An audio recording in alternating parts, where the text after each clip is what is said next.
Escort missions suck. It's like a universal truth in gaming that they're just like the worst things to ever exist. Right next to water levels and introductory tutorials that are way too long, escort missions have plagued video games since the prehistoric days. I mean, most of us don't even like bringing people places in real life, so we were never gonna like getting to do it virtually. But as horrible as they are, I wanted to take a little peek under the hood, ask a few questions. Why do we hate them? How much do they suck? Are they worse than Hitler? Hopefully, we have time to get to all of those, but we'll just have to get started and see. Now, I tried to get a grasp on when this all began.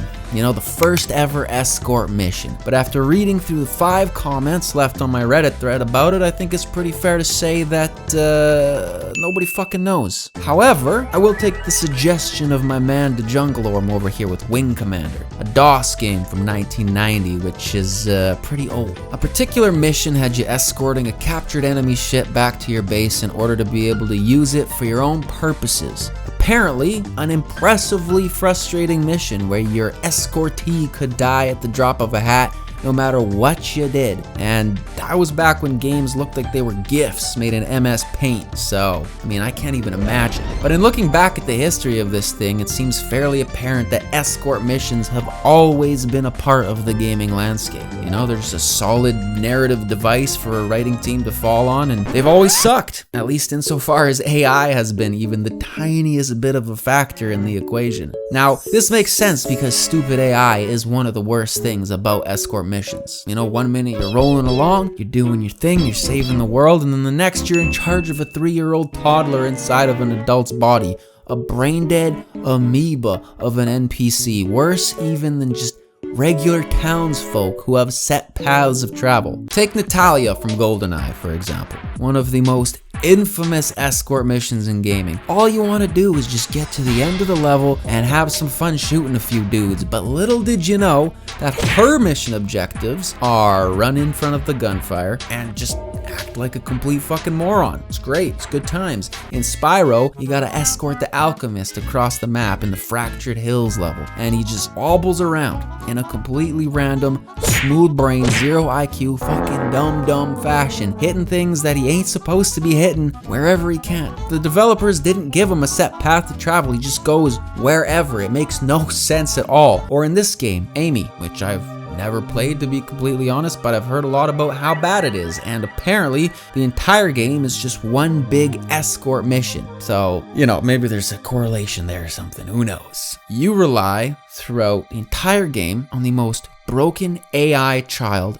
ever invented to defeat your opponents for you while stealthing and guide you through to the end of each level, which sounds like an amazing idea for what could have been the greatest video game of all time across the entire universe. I don't know why they don't just make more games like that. Sounds like a genius level idea. Completely broken AI is one of the biggest reasons why escort missions are the cancer of the gaming community. Not only does it suck having to be in charge of some other entity, but having them be virtually non-functioning garbage is just like the spice on top of the shit sandwich.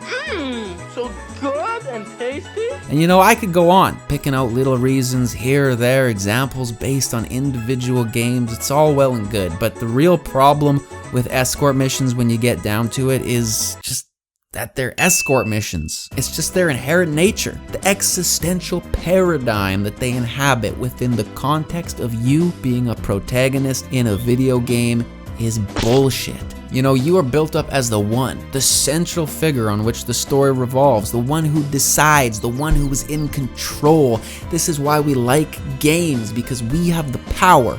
We decide the outcome of extraordinary circumstances with our skills and abilities, and then suddenly, bam, is gone. You're not in control anymore. The outcome of this mission is now very likely dependent on whether or not you can get Ralph Wiggum from one end of the war zone to the other. That heroic momentum you had building up while churning through a dungeon with your buddies, guess what? It's gone. You gotta sit there while you watch some idiot AI slowly walk their way through the corridors to freedom while simultaneously throwing themselves in harm's way at every opportunity. It takes essentially what was the entire fun derived from the game and flips it on its head.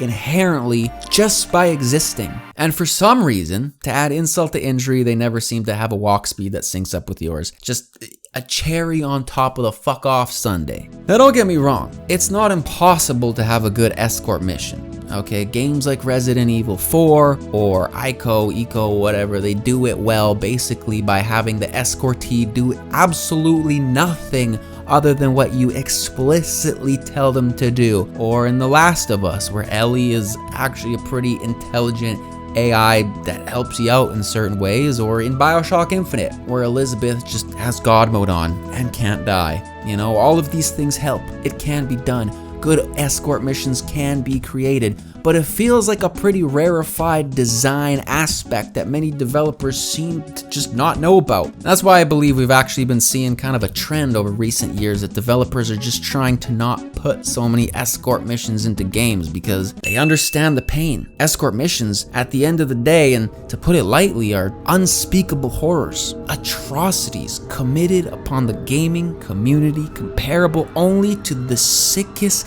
depravities the human mind can muster, the most deplorable and degenerate of all game design choices and the bane of almost every gamer's existence.